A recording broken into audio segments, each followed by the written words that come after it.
ఒకసారి తండ్రి అయిన దేవునికి కృతజ్ఞతాస్తుతులు. కూడి వచ్చిన సహోదరి సహోదరులకు ప్రభు నామమున వందనాలు తెలియజేస్తూ ఉన్నాం. అయితే ప్రియులారా, కొద్దిగా కాలం నుంచి సాయంకాల సమయంలో మనము కొన్ని పాఠాలు నేర్చుకోవడం అనేది ప్రారంభిస్తూ ఉన్నాం.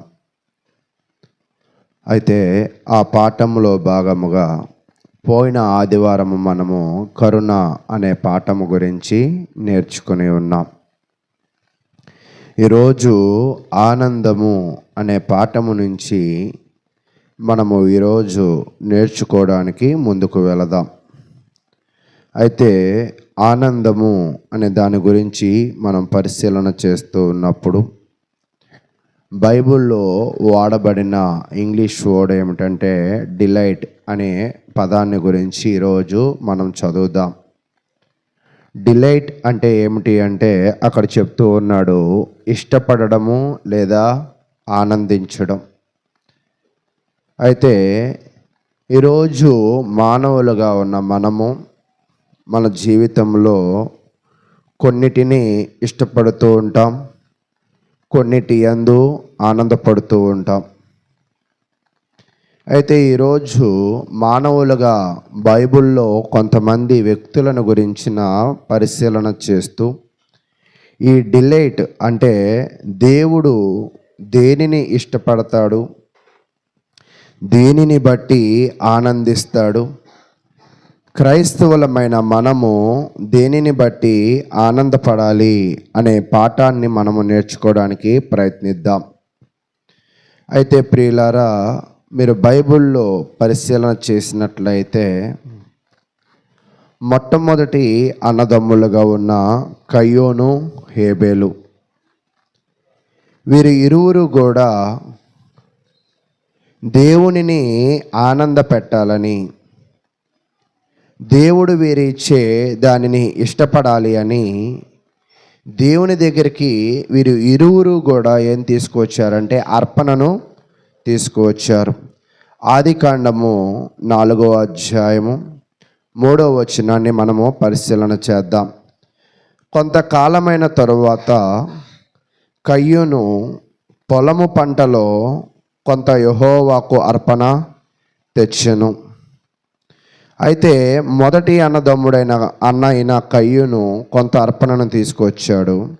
4వ వచనం, హేబేలు కూడా తన మందలో తొలుచూలున పుట్టిన వాటిలో క్రొవ్విన వాటిని కొన్ని తెచ్చెను.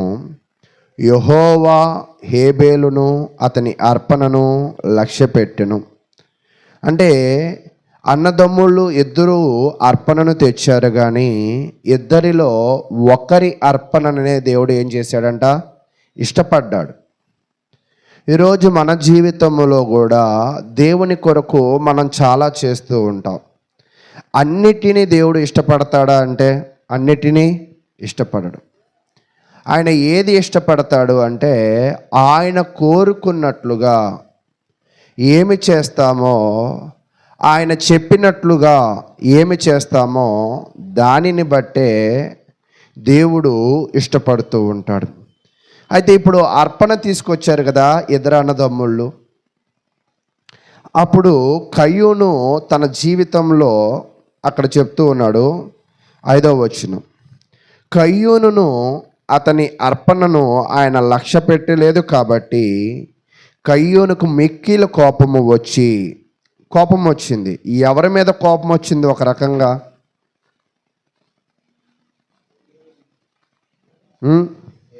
చూడండి, 8వ వచనం చదువుతున్నప్పుడు మనకు కొంచెం అర్థం అవడానికి అవకాశం ఉంటుంది. కయ్యూను తన తమ్ముడైన హేబేలుతో మాట్లాడెను. వారు పొలములో ఉన్నప్పుడు కయ్యూను తన తమ్ముడైన హేబేలు మీద పడి అతనిని చంపెను. ఇద్దరూ ఆనందంగా అర్పణ తీసుకెళ్లారు. దేవుడు మాత్రం దేనిని మాత్రమే ఇష్టపడ్డాడంట, హేబేలు అర్పణను మాత్రమే ఇష్టపడ్డాడు. అయితే కయ్యూను ఏమనుకున్నాడంటే దేవుడు నాది ఇష్టపడలేదు అనే భావన బాగా పెట్టుకున్నాడు. అంటే ఇక్కడ నేనేం చెప్పాలనుకుంటున్నానంటే మానవ మాతృలుగా ఉన్న మనము మనం ఏది చేస్తే దానిని దేవుడు ఇష్టపడాలి అని ఆశపడుతూ ఉంటాం.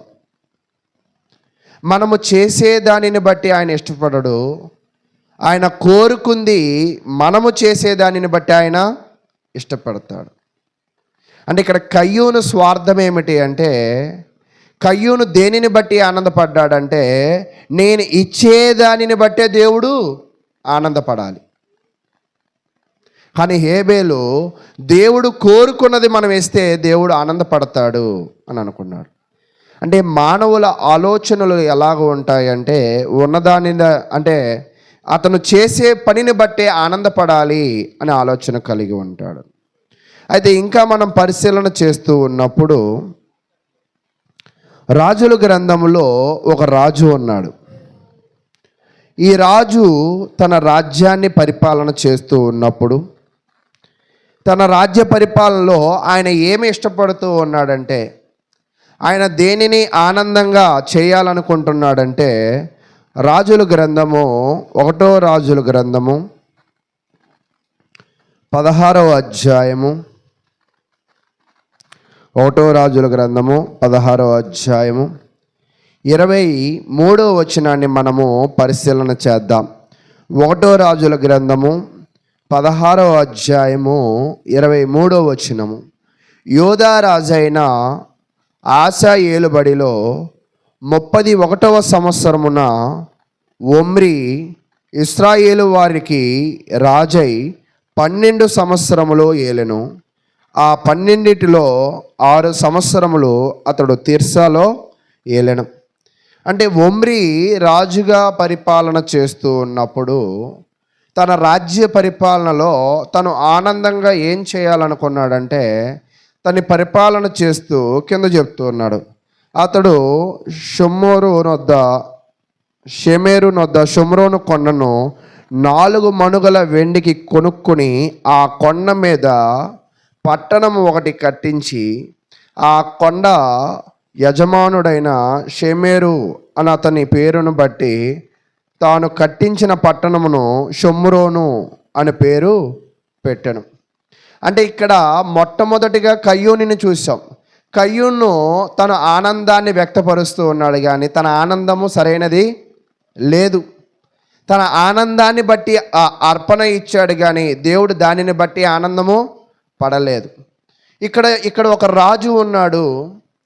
ఆ రాజు కూడా తాను ఆనందంగా ఉండాలని ఏం కట్టుకోవాలనుకున్నాడంటే, ఒక పట్టణమును తాను కట్టుకోవాలని ఆలోచన చేస్తూ ఉన్నాడు.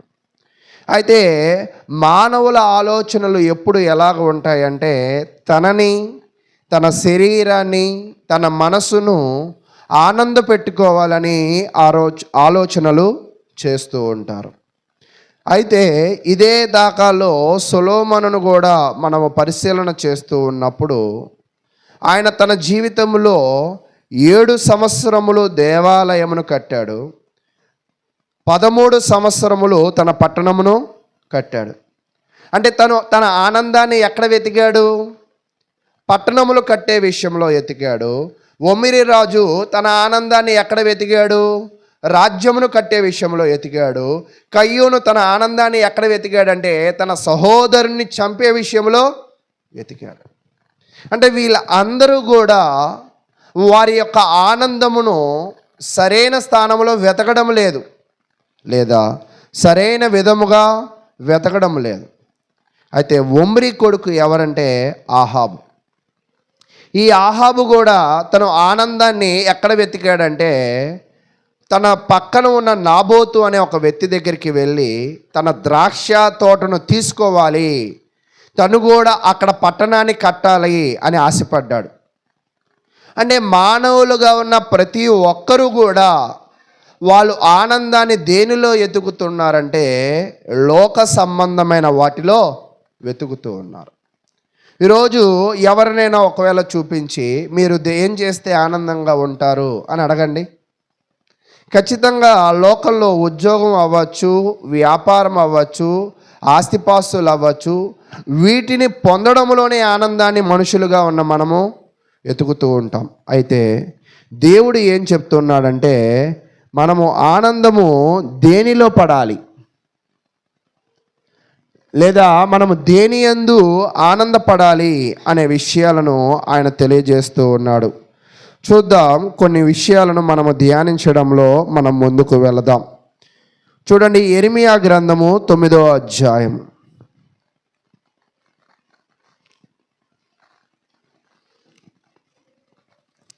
యెరెమీయా గ్రంథము 9వ అధ్యాయము 23వ వచనాన్ని మనము పరిశీలన చేద్దాం. యెరెమీయా గ్రంథము 9వ అధ్యాయము 23వ వచనం. యెహోవా ఇలాగూ సెలవిచ్చుచున్నాడు, జ్ఞాని తన జ్ఞానమును బట్టియు శూరుడు తన శౌర్యమును బట్టియు అతిశయింపకూడదు. ఐశ్వర్యవంతుడు తన ఐశ్వర్యమును బట్టి అతిశయింపకూడదు. అతిశయించువాడు దేనిని బట్టి అతిశయింపవలెను అనగా, భూమి మీద కృప చూపుచు నీతి న్యాయములు జరిగించుచునున్న యెహోవాను నేనే అని గ్రహించి నన్ను పరిశీలనగా తెలుసుకొనుటను బట్టియే అతిశయింపవలెను. అట్టి వాటిలో నేను ఆనందించువాడినని యెహోవా సెలవిచ్చుచున్నాడు. మానవులుగా ఉన్నవాళ్ళు వారి జ్ఞానమును బట్టి, వాళ్ళ బలమును బట్టి, వాళ్ళ ఐశ్వర్యమును బట్టి వాళ్ళు ఏం చేస్తారంట, ఒక రకంగా ఆనందపడతారు లేదా గర్విస్తూ ఉంటారు. కానీ ఒక మనిషి తనకు కలిగిన వాటిని బట్టి ఆనందించేవాడిగా తను ఉండకూడదు. తను దేనిని బట్టి అతను ఆనందించాలంటే ప్రముఖంగా, దేనిని బట్టి అతిశయించాలి అంటే ప్రముఖముగా అక్కడ చెప్తూ ఉన్నాడు, భూమి మీద కృప చూపుచు నీతి న్యాయములు జరిగించుచున్న యెహోవాను నేనే అని గ్రహించి నన్ను పరిశీలనగా తెలుసుకున్నట బట్టియే. ఒక వ్యక్తి దేనిని బట్టి ఆనందపడాలంటే దేవుని తెలుసుకోవడంలో ఆనందపడాలి, దేవుని మహిమపరచడంలో ఆనందపడాలి, దేవుని కార్యక్రమంలో పాల్గొనడంలో అతను ఏం చేయాలంట, ఆనందపడాలి. ఈరోజు చాలామంది క్రైస్తవులు ప్రార్థనా స్థలాలలో వారు ఎలా ఉంటున్నారు అంటే, విచారం కలిగి ఉంటున్నారా, ఆనందం కలిగి ఉంటున్నారా? నిజమైన భక్తులు ఎలాగ ఉంటూ ఉంటారంటే, దేవునిని తెలుసుకోవడములోను దేవునిని గ్రహించడములోను అతను ఆనందపడేవాడిగా లేదా అతిశయించేవాడిగా ఉంటాడని దేవుని వాక్యం అయితే తెలియజేస్తుంది.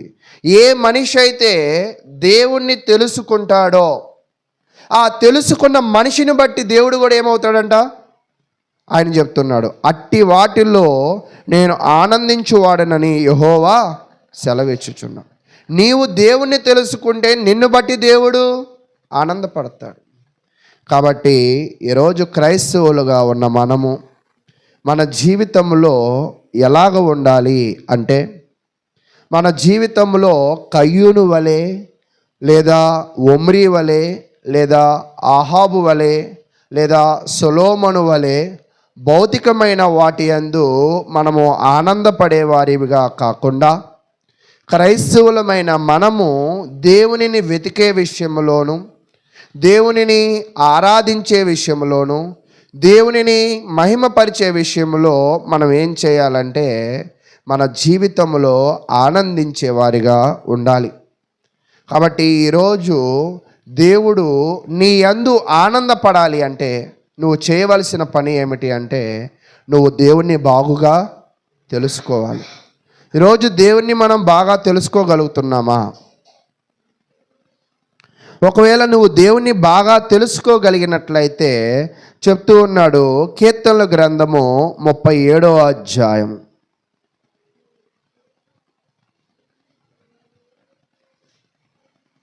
కీర్తనల గ్రంథము 37వ అధ్యాయము 23వ వచనాన్ని మనము పరిశీలన చేద్దాం.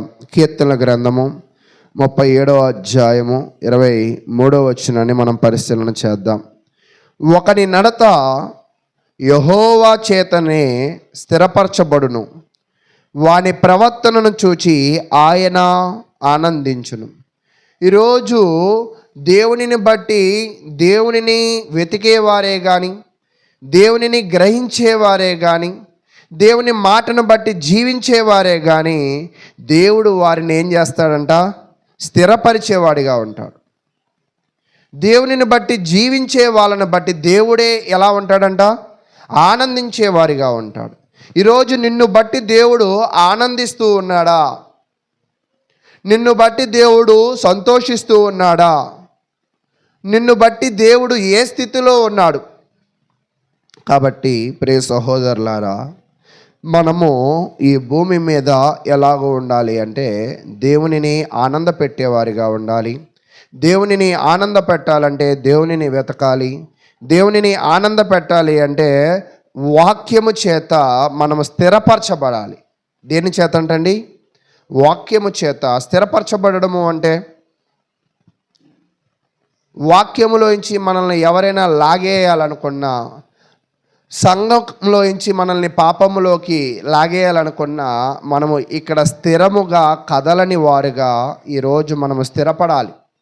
ఈరోజు మనము ఎప్పుడైతే వాక్యములో స్థిరపడతామో, ఎప్పుడైతే దేవుని మాటలను బట్టి నువ్వు స్థిరపడతావో, అప్పుడు నిన్ను బట్టి దేవుడు ఏం చేస్తాడంటే ఆనందించేవాడిగా ఉన్నాడు. కాబట్టి దేవునిని ఆనంద పెట్టాలి అంటే మరి వేలాది దూడలన వేలాది పొట్టేలన అర్పించవలసిన అవసరం కంటే, దేవునిని ఆనంద పెట్టాలి అంటే నువ్వు ఆలోచన చేసే ఆలోచనలు బట్టి, నువ్వు దేవుని కార్యక్రమంలో పాల్గొన్న దానిని బట్టి, నువ్వు దేవుని వాక్యమును గ్రహించే దానిని బట్టి, నువ్వు దేవునితో నడిచే విధానమును బట్టి దేవుడు నిన్ను ఏం చేస్తాడంటే నీ యందు ఆనందపడేవాడిగా ఉంటాడని దేవుని వాక్యం అయితే తెలియజేస్తూ ఉంది. కాబట్టి మరలా అక్కడ చెప్తూ ఉన్నాడు చూడండి, సామెతల గ్రంథము 11వ అధ్యాయం.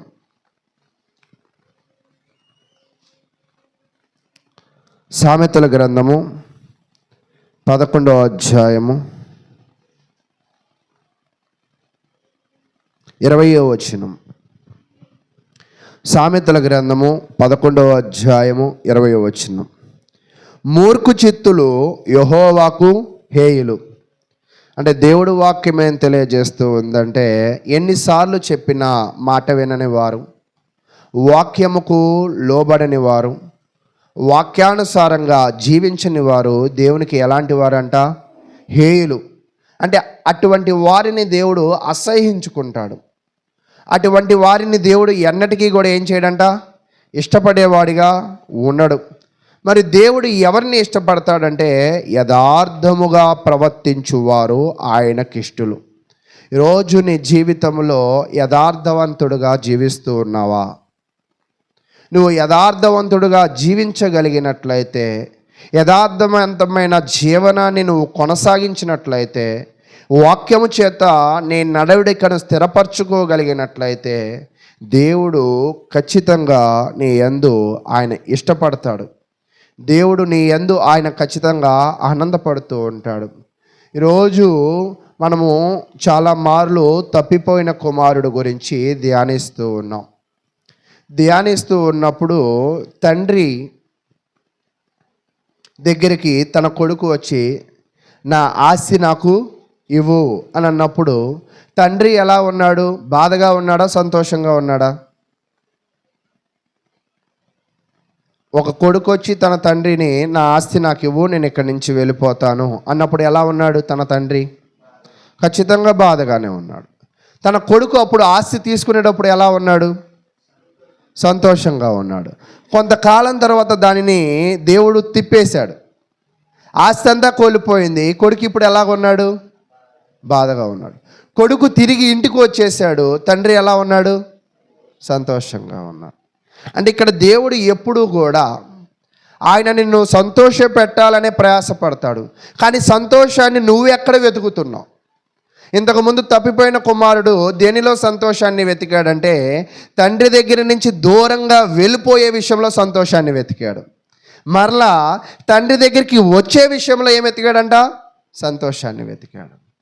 కాబట్టి ఎప్పుడూ కూడా దేవుడు తన బిడ్డలను ఎలా ఉంచాలనుకుంటాడంటే తనకి సమీపంగా ఉంచుకోవాలని, తన బిడ్డలు యథార్థంగా నడవాలని, తన బిడ్డలు వాక్యము చేత స్థిరపరచబడాలని, తన బిడ్డలు జ్ఞానమును బట్టో బలాన్ని బట్టో ఐశ్వర్యాన్ని బట్టో కాదు కానీ నన్ను తెలుసుకునే విషయంలో వాళ్ళు ఆనందంగా ఉండాలని దేవుడైతే మన దగ్గర నుంచి ఆయన ఎదురు చూస్తూ ఉన్నాడు. కాబట్టి ప్రియులారా, ఈరోజు మనము ఏ స్థితిలో ఉన్నాము లేదా ఎలాగ నడుచుకుంటూ ఉన్నాం? దేవుడు ఇష్టపడే విధంగా మనం ప్రవర్తించగలుగుతున్నామా? దేవుడు కోరుకునే విధముగా మనం నడవగలుగుతున్నామా? అలా నడవగలిగే మనసు నీలో ఉంటుందా అనేది ఒక్కసారి పరిశీలన చేయండి. చూడండి, అదే సామెతల గ్రంథము 12వ అధ్యాయము 22వ వచనాన్ని మనం పరిశీలన చేద్దాం. సామెతల గ్రంథము 12వ అధ్యాయము 22వ వచనాన్ని పరిశీలన చేద్దాం. అబద్ధమాడు పెదవులు యెహోవాకు హేయములు, సత్యవంతునులు వర్తనులు ఆయనకిష్టులు. ఇందాకేం చెప్పాడంటే, మూర్ఖులంటే నాకు ఇష్టం లేదు, యథార్థవంతులంటే నాకు ఇష్టం. ఇక్కడ ఏం చెప్తున్నాడంటే, అబద్ధం ఆడేవాళ్ళంటే నాకు ఇష్టం లేదు, నిజం పలికే వాళ్ళంటేనే, సత్యమును పలికే వాళ్ళంటేనే నాకు ఇష్టం. ఈరోజు మన జీవితంలో మనం ఏ పాత్రలో ఉన్నా కూడా నిజంగా మాట్లాడగలుగుతున్నామా? మనము సత్యమును అనుసరించగలుగుతున్నామా? సత్యానుసారంగా మనం జీవించగలుగుతున్నామా? ఒకసారి ఆలోచన చేయండి. అలా మనము ఆలోచన చేయగలిగితే, సత్యాన్ని నువ్వు మాట్లాడగలిగితే, సత్యాన్ని బట్టి నువ్వు జీవించగలిగితే, ఆ సత్యాన్ని బట్టే దేవుడు నిన్ను ఏం చేస్తాడంట? ఇష్టపడేవాడిగా ఉంటాడు. కాబట్టి దేవుడు కోరుకునే ఇష్టాలన్నీ కూడా ఎలాగ ఉన్నాయి అంటే, ఆయన యథార్థంగా జీవిస్తే ఇష్టపడతా అంటున్నాడు, నీతిగా ప్రవర్తిస్తే ఇష్టపడతా అంటున్నాడు, దేవునిని వెతికితే ఇష్టపడతా అంటున్నాడు, వాక్యానుసారంగా జీవిస్తే ఆయన ఇష్టపడతా అంటున్నాడు. మరి ఆయన ఇష్టపడే విధముగా నీ ప్రణాళిక ఏమైనా వేస్తూ ఉన్నావా? ఆయన ప్రేమను పొందే విధముగా నీ యొక్క ఆలోచనలు ఏమైనా చేస్తూ ఉన్నావా అనేది ఒకసారి మనం పరిశీలన చేయాలి. ఈరోజు క్రైస్తవ జీవితంలో చాలామంది ఇటువంటి పరిశీలన చేయడం లేదు. కయ్యూను వలె మనము ఇచ్చేదే దేవుడు ఇష్టపడాలి అని అనుకుంటూ ఉన్నారు. లేదా ఒమ్రీ వలె దేవుని సన్నిధానంలో ఏదో గొప్ప వాటిని పొందుకోవాలి అని దాని యందు ఆనందపడుతూ ఉన్నారు. ఆహాబు లాగానే ఇతరుల దగ్గర లాక్కుని ఆనందపడాలని కొంతమంది ఆనందపడుతూ ఉన్నారు. సొలొమోను లాగానే తన జ్ఞానాన్ని బట్టి కొన్నిటిని కట్టి ఆనందపడాలని అనుకుంటూ ఉన్నారు. నిజమైన ఆనందాన్ని దేవుడు ఎక్కడ వించాడు అంటే, నువ్వు ఆనందపడాలి అన్నా, నిన్ను బట్టి దేవుడు ఆనందపడాలి అన్నా, దేవుడు నిన్ను నీతిమంతుడుగా జీవించమనైతే తెలియజేస్తూ ఉన్నాడు. చూడండి, ఇంకొక విషయాన్ని చెప్తూ ఉన్నాడు. సామెతల గ్రంథము 15వ అధ్యాయం, సామెతల గ్రంథము 15వ అధ్యాయము 15వ అధ్యాయం 8వ వచనం. భక్తిహీనులు అర్పించు బలులు యెహోవాకు హేయములు. అయితే ఇప్పుడు కయ్యూను హేబేలులో ఎవరు భక్తి పరులు అంటారు? భక్తిహీనుడు ఎవరంటారు? ఎందుకంటే కయ్యూను భక్తిహీనుడు కాబట్టి తన అర్పణను దేవుడు తీసుకోలేదు. ఈరోజు కూడా నువ్వు భక్తిహీనుడిగా ఉండి, నువ్వు యథార్థవంతుడుగా లేకుండా, నువ్వు సత్యవంతుడుగా లేకుండా, నువ్వు అబద్ధములు ఆడేవాడిగా ఉంటూ, దేవుని గ్రహించని వాడిగా ఉంటూ దేవుని మందిరానికి వచ్చి దేవుని నామాన్ని మహిమపరచాలనుకుంటే, నువ్వు చేసేదేది కూడా దేవుడు అంగీకరించడు. తర్వాత చెప్తున్నాడు, యథార్థవంతుల ప్రార్థన ఆయనకు ఆనందకరము. నిజంగా ఆయన దేనిని బట్టి ఆనందపడుతున్నాడంటే, ఎప్పుడు కూడా నువ్వు ఇచ్చే కానుకను బట్టో, నువ్వు ఇచ్చే బట్టలను బట్టో, నువ్వు చేసే గొప్ప గొప్ప పనులను బట్టో కాదు, కానీ వాక్యములో నిన్ను నీవు స్థిరపరుచుకుంటూ వాక్యానుసారంగా నువ్వు జీవిస్తూ ఉన్న దానిని బట్టి దేవుడు ఏం చేస్తున్నాడంట? ఆనందపడేవాడిగా ఉంటున్నాడని దేవుని వాక్యం అయితే తెలియజేస్తూ ఉంది. కాబట్టి ప్రియులారా, ఇప్పటిదాకా నేనేం తెలియజేస్తూ ఉన్నానంటే, దేవుడు దేనిని బట్టి ఆనందపడతాడు? మనుషులు కూడా దేనిని సంపాదించుకోవాలని ప్రయాసపడాలి.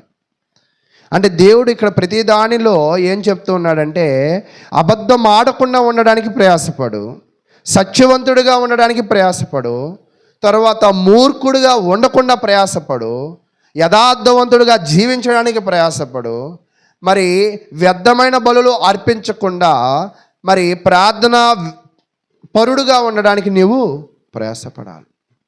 నిజంగా ఇలాంటి ప్రయాస మనం ఏమీ పడకుండా దేవుడు మనల్ని గొప్ప స్థితిలోకి తీసుకువెళ్ళాలి అని మనం ఆలోచన చేస్తూ ఉంటాం.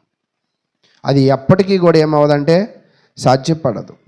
దేవుడు నిన్ను నన్ను గొప్ప స్థితిలోకి తీసుకువెళ్ళాలి అంటే దేవుడు ఆనందపడే విధముగా మన పనులను మనం ఏం చేయాలంటే చేయాలి.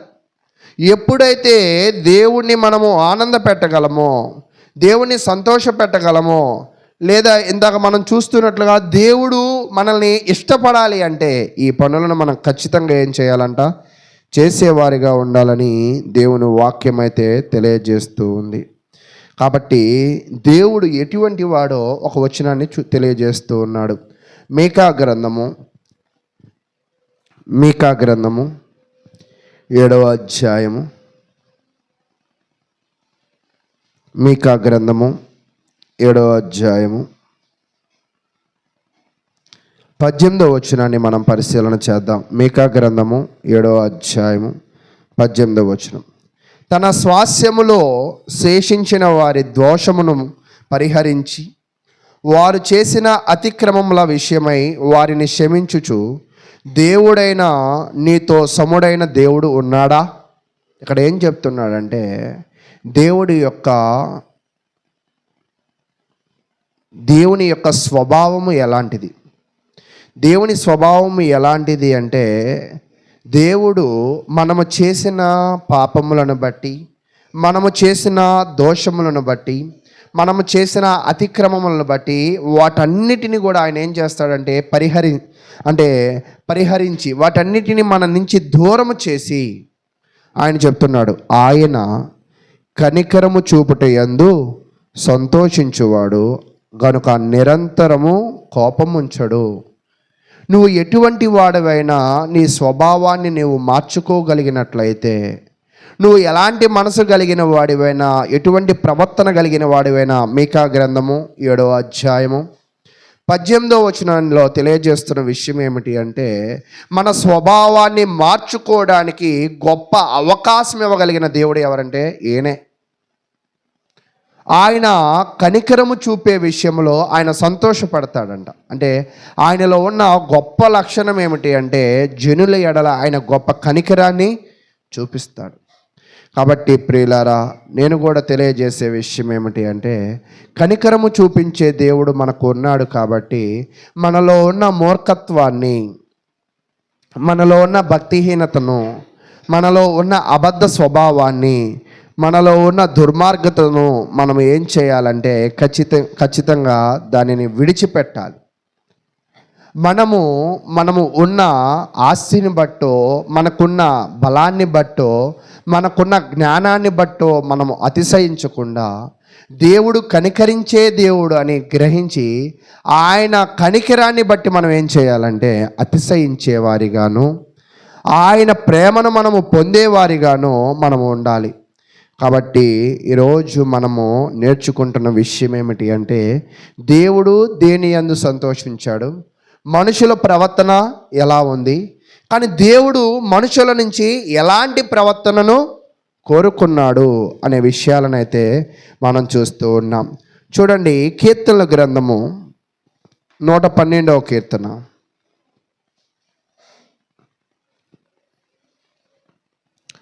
కీర్తనల గ్రంథము 112వ కీర్తన 1వ వచనాన్ని నేను చదువుతున్నాను. కీర్తనల గ్రంథము 112వ కీర్తన 1వ వచనం. యెహోవాను స్తుతించుడి, ఓ యెహోవా యందు భయభక్తులు గలవాడు ఆయన ఆజ్ఞలను బట్టి అధికముగా ఆనందించువాడు ధన్యుడు. ఇప్పుడు దేవుడు ఏం చెప్తున్నాడంటే నువ్వు ఆనందంగా ఉండాలంటే ఏం చేయాలి? ఇప్పటిదాకా ఏం చెప్పాడంటే దేవుడు దేని యందులో ఆనందపడతాడో చెప్పాడు. ఇప్పుడు నువ్వు దేని యందు ఆనందం ఉండాలో ఆయన తెలియజేస్తూ ఉన్నాడు. యెహోవాను స్తుతించే విషయంలో ఆనందంగా ఉండాలి, భయభక్తులను కలిగే విషయంలో ఆనందంగా ఉండాలి, ఆయన ఆజ్ఞలను అనుసరించే విషయంలో నువ్వేం చేయాలంట? ఆనందించేవాడిగా ఉండాలి. అటువంటి వారిని దేవుడు ఆనందభరితులుగా మారుస్తాడు. ఈరోజు నిజంగా మనము బాధలు అనుభవిస్తున్నాము అంటే మనము చేస్తున్న ప్రవర్తన, మనము కలిగి ఉన్న మాట తీరు, మనము చూపిస్తున్న స్వభావము, వీటి యొక్క ప్రభావాలు మన మీద పడి మనల్ని ఆనందంలో అనుభవించకుండా మనల్ని ఇవేం చేస్తున్నాయంట, బాధని అంటే బాధలు ఎవరికి వస్తాయంటే ఇంత మనం చూస్తున్నట్టు మూర్ఖులకు వస్తాయి, అబద్ధం ఆడేవారికి వస్తాయి, భక్తిహీనులకు వస్తాయి, యెహోవా వాక్యములో స్థిరంగా లేని వారికి వస్తూ ఉంటాయి. అంటే భక్తులకి కూడా వస్తాయి, కానీ భక్తులు దేవుడు తన బిడ్డలను కాపాడతాడు. కానీ భక్తిహీనులు తన మూర్ఖ స్వభావము, తన యొక్క అబద్ధ స్వభావము, తన యొక్క భక్తిహీనత, తన యొక్క అస్థిరత్వము బట్టి దేవుడు వారి జీవితంలో ఆనందాన్ని తీసివేస్తాడు. కాబట్టి ఒక వ్యక్తి ఆనందం పడాలి అంటే ఖచ్చితంగా దేవునిని స్తుతించడాన్ని బట్టి, భయభక్తులు కలిగి ఉండడాన్ని బట్టి, ఆజ్ఞలను అనుసరించడాన్ని బట్టి అతను ఆనందపడాలని దేవుని వాక్యము చేత నేను మీకు తెలియజేస్తూ ఉన్నాను. కాబట్టి ప్రియులారా, ఈరోజు క్రైస్తవ జీవితాలు అలా ఉన్నాయా? దేవునిని బట్టి ఆనందపడే క్రైస్తవ జీవితాలలో మనం ఉన్నామా? దేవుడు కోరుకునే విధంగా ఆనందపడే విధముగా మనం ఉన్నామా? చూడండి, కీర్తనలో 119వ కీర్తనలో చాలా విషయాలు ఇక్కడ తెలియజేస్తూ ఉన్నాడు. కీర్తనలు 119వ కీర్తన 16వ వచనము, నీ కట్టడలను బట్టి నేను హర్షించదను. దేనిని బట్టి ఆనందం అంటండి? నీ వాక్యమును నేను మరువకయ్యుందును. ఈరోజు క్రైస్తవ జీవితాలలో గొప్ప వాక్యము వినాలన్న స్వభావాలు ఉంటున్నాయి, కానీ ఆ వాక్యానుసారంగా జీవించాలన్న స్వభావాలు ఈ రోజుల్లో లేవు. కానీ దేవుడు వాక్యం ఏం చెప్తుందంటే దేవుని కట్టడలను బట్టి మనము ఆనందపడాలి. అంటే మనం ఆనందపడవలసింది దేనిని బట్టి అంటే వాక్యమును బట్టి ఆనందపడాలి. దానిని అనుసరించే దానిని బట్టి మనం ఆనందపడాలి. దానిని మనం ఏమైపోకూడదంట, మర్చిపోకూడదు. ఈరోజు మన జీవితంలో దేవుని వాక్యమును బాగా గుర్తుపెట్టుకోగలుగుతున్నామా? మనం గుర్తుపెట్టుకోగలిగితే దేవునిని మనం ఆనంద పెట్టేవారం కదా, మనం కూడా ఆనందంగా ఉండేవారం కదా. కాబట్టి ప్రియులారా, అదే 24వ వచనం చెప్తున్నాడు చూడండి, నీ శాసనములు నాకు సంతోషకరములు. భక్తిపరుడు చెప్తున్నాడు. దేనిని బట్టి తన ఆనందం అంటే దేవుని యొక్క కట్టడలను బట్టి. దేనిని బట్టి తన ఆనందం అంటే దేవుని యొక్క శాసనములను బట్టి. తర్వాత 35వ వచనం చెప్తున్నాడు, నీ ఆజ్ఞల జాడను చూచి నేను ఆనందించుచున్నాను, దాని యందు నన్ను నడువజేయము. అంటే కట్టడలను బట్టి, శాసనాలను బట్టి, ఆజ్ఞలను బట్టి భక్తిపరులు ఏమవుతున్నారంట, ఆనందపడుతూ ఉన్నారు. ఈరోజు నిజముగా మనము సంఘములో దేనిని బట్టి ఆనందపడుతూ ఉన్నాం? ఈరోజు ఉన్న క్రైస్తవ సమాజంలో మనము ఎలాంటి లక్షణాలు మనం ఇక్కడ కలిగి ఉన్నాం? అయితే 92వ వచనంలో చెప్తున్నాడు. 47వ వచనం చూద్దాం ముందు. నీ ఆజ్ఞలను బట్టి నేను హర్షించదను, అవి నాకు ప్రియములు. దేవుని ఆజ్ఞలు ఎలా ఉన్నాయంట? ప్రియములు. అంటే దేవుడు భక్తిపరులు ఎప్పుడూ కూడా వారు దేనిని బట్టి ఆనందపడతారంటే కయ్యూనులాగా అర్పించే విషయంలో కాదు, ఒమ్రీలాగా కట్టించే విషయంలో కాదు, ఆహాబులాగా దోచుకునే విషయంలో కాదు, సొలొమోనులాగా సమయాన్ని వృధా చేసుకునే విషయంలో కాదు. భక్తిపరులు దేనిని బట్టి ఆనందిస్తూ ఉంటారంటే శాసనాలను బట్టి, ఆజ్ఞలను బట్టి, కట్టడలను బట్టి ఆనందిస్తూ ఉంటారు. కాబట్టి క్రైస్తవులమైన మనము మరి దేనిని బట్టి ఆనందిస్తూ ఉన్నాం? అయితే అసలు దేమి ఆశపడుతున్నాం దేవుడి దగ్గర? 174వ వచనం చూద్దాం. 174వ వచనం, యెహోవా నీ రక్షణ కొరకు నేను మిగుల ఆశపడుచున్నాను, నీ ధర్మశాస్త్రము నాకు సంతోషకరం. అంటే భక్తిపరుడు ఆశ, ఆనందము దేనిలో ఉందంట? దేవునిలోనే. ఈరోజు మానవుల ఆనందం దేవునిలో లేదు, మానవుల ఆలోచనలు దేవునిలో లేవు, మానవుల నడవడిక దేవునిలో లేవు. మరి దేవునిలో మనము ఆనందాన్ని వెతకకుండా వేరే చోట మనము ఆనందాన్ని వెతుకుతున్నాం. కానీ భక్తిపరులైతే దేనిలో ఆనందాన్ని వెతుకుతున్నారంటే వాక్యములోనే వారు ఆనందాన్ని వెతుకుతున్నారు అని మనం చూస్తూ ఉన్నాం. కాబట్టి ప్రియ సహోదరులారా, ఈ భూమి మీద మనము ఆనందపడడానికి ఉన్న ఒక మార్గం ఏమిటి అంటే క్రీస్తే, సంఘమే, సహవాసమే, వాక్యమే. వాటిలో మనము ఆనందాన్ని పొందడం మనం నేర్చుకోవాలి. కాబట్టి చూడండి, ఒక 2 వచనాలు చూపించి ఇంక నేను ఈ వాక్యాన్ని ముగిస్తాను. 2 యోహాను రాసిన పత్రిక 1వ అధ్యాయం. 2 యోహాను రాసిన పత్రిక 1వ అధ్యాయము 4వ వచనం. తండ్రి వలన మనము ఆజ్ఞను పొందిన ప్రకారము నీ పిల్లలలో కొందరు సత్యమును అనుసరించి నడుచుకొనుట కనుగొని బహుగా సంతోషించుచున్నాను. ఇక్కడ చెప్తున్న విషయం ఏమిటంటే, దేవుని మాటలను బట్టి, దేవుని యొక్క ఆజ్ఞలను బట్టి దానిని మనము తెలుసుకుని దానిలో నడుచుకోవడం వల్ల బహుగా సంతోషించుచున్నాను. బహు సంతోషం ఎప్పుడు వచ్చిందంట? వాక్యములో ఉండి వాక్యానుసారంగా నడిచే దానిని బట్టి బహు సంతోషం ఉంది.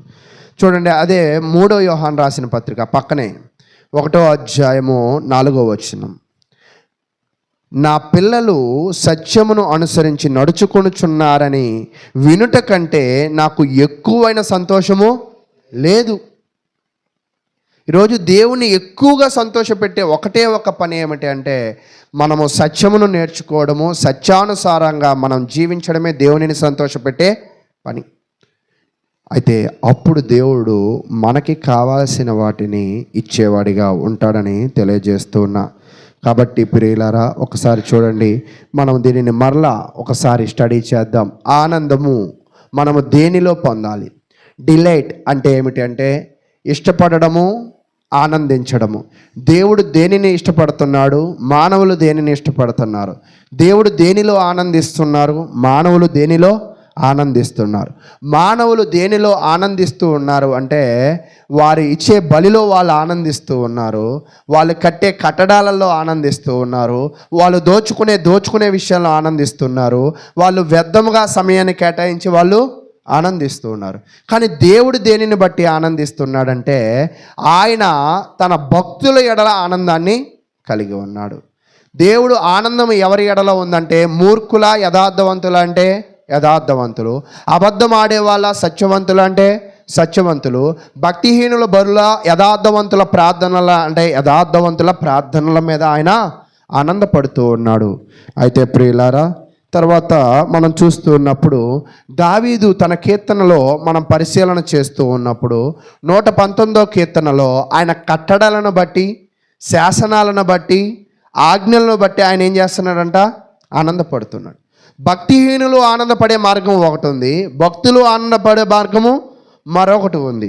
తర్వాత క్రైస్తవ సమాజంగా ఉన్న మనము దేనిలో ఆనందపడాలి అంటే దేవుడు ఇచ్చిన రక్షణను బట్టి, నిరీక్షణను బట్టి ఆనందపడుతూ, సత్యములో మనము జీవిస్తూ దేవునికి ఇష్టలుగా ఉన్నట్లయితే దేవుడు ఆయన మనల్ని ఆనంద పెట్టేవాడిగాను, మనము ఆయనను ఆనంద పెట్టేవారిగా ఉంటామని తెలియజేస్తూ, ఎంతో ఓపికగా విన్న మీ అందరికీ ప్రభు నామమున వందనాలు తెలియజేస్తూ వాక్యాన్ని ముగిస్తూ ఉన్నాను.